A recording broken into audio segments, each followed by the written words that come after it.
En fait, à quoi sert l'argent ? Sans argent, nous devrions échanger une chose contre une autre. Comment un boulanger paierait-il son coiffeur ? En lui offrant du pain.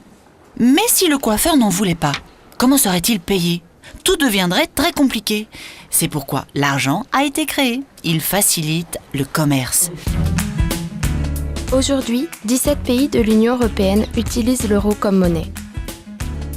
Mais qui s'occupe de l'euro ? La Banque centrale européenne et les banques centrales de ces pays. Elles émettent les billets en euros. La Banque centrale européenne se trouve à Francfort-sur-le-Main, en Allemagne.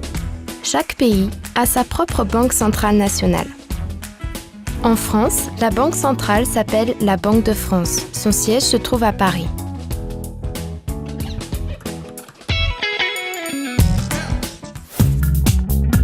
Les billets en euros montrent des fenêtres au recto et des ponts au verso. Certains sont anciens, d'autres plus récents. Regardez-les.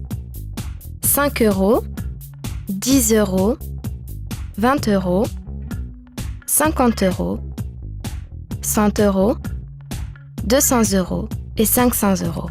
Comme les billets ont de la valeur, des criminels essaient de les contrefaire. Ils font la même chose avec d'autres objets de valeur, comme par exemple les montres, les chaussures ou les DVD. Mais c'est facile de vérifier l'authenticité d'un billet en euros. Il suffit de le toucher, de le regarder et de l'incliner. Touchez le billet, il est plus épais à certains endroits. Regardez-le attentivement en le tenant face à la lumière. Une image floue du motif principal et la valeur du billet sont visibles. C'est ce que nous appelons le filigrane. Inclinez le billet et regardez sa partie brillante et argentée. L'image change, c'est l'hologramme.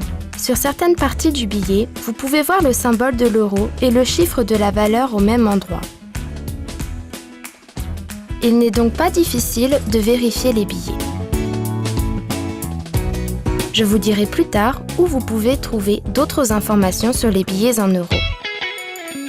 Examinons maintenant les pièces.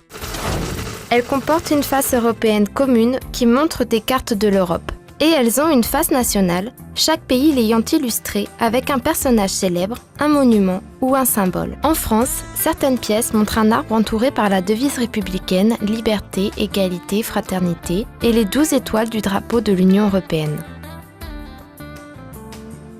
Mais quel que soit le pays d'origine des pièces, vous pouvez payer avec elles dans les pays utilisant l'euro.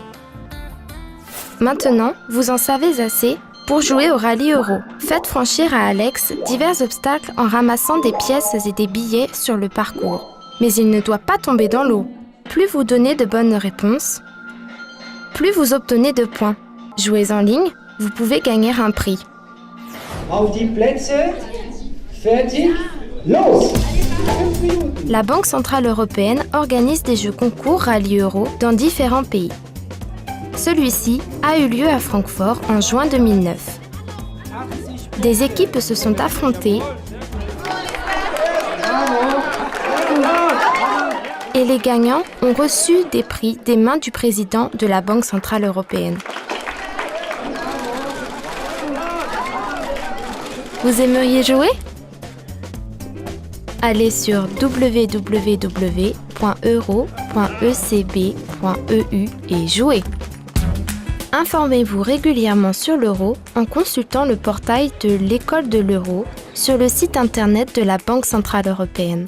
Vous pouvez aussi visiter le site internet www.banque-france.fr pour suivre l'actualité en France. Super!